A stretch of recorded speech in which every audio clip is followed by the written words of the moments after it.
عبداللہ ایک امیر تاجر تھا جس کا سامان پوری دنیا میں مشہور تھا اور لوگ اس کے صبر اور توکل کی تعریف کرتے تھے۔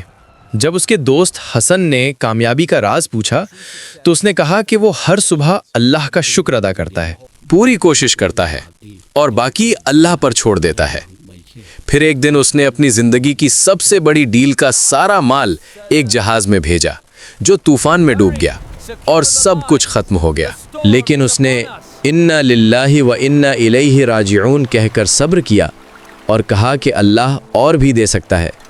تو 2 ہفتے بعد معلوم ہوا کہ جہاز کے عملے نے مال بچا لیا تھا اور وہ معجزانہ طور پر سلامت واپس آ گیا۔ عبداللہ نے جب معجزانہ طور پر اپنا سارا مال واپس پایا تو اس نے سجدہ شکر ادا کیا اور سارے شہر کو دعوت دی۔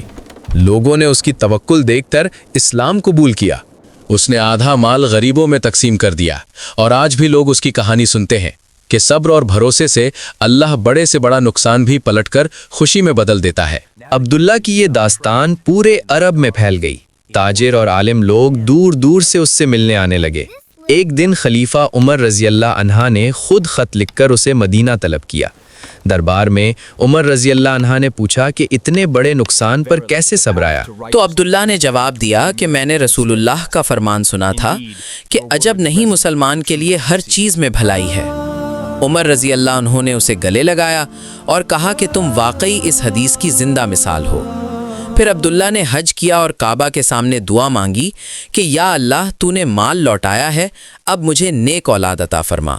اللہ نے اسے بیٹا عطا کیا جس کا نام اس نے صبر رکھا۔ یہ صبر بڑا ہو کر عظیم عالم بنا۔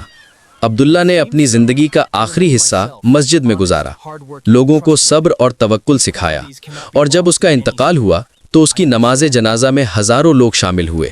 اس کی قبر پر آج بھی لوگ جاتے ہیں اور دعا مانگتے ہیں کہ یا اللہ ہمیں بھی عبداللہ جیسا صبر عطا فرما۔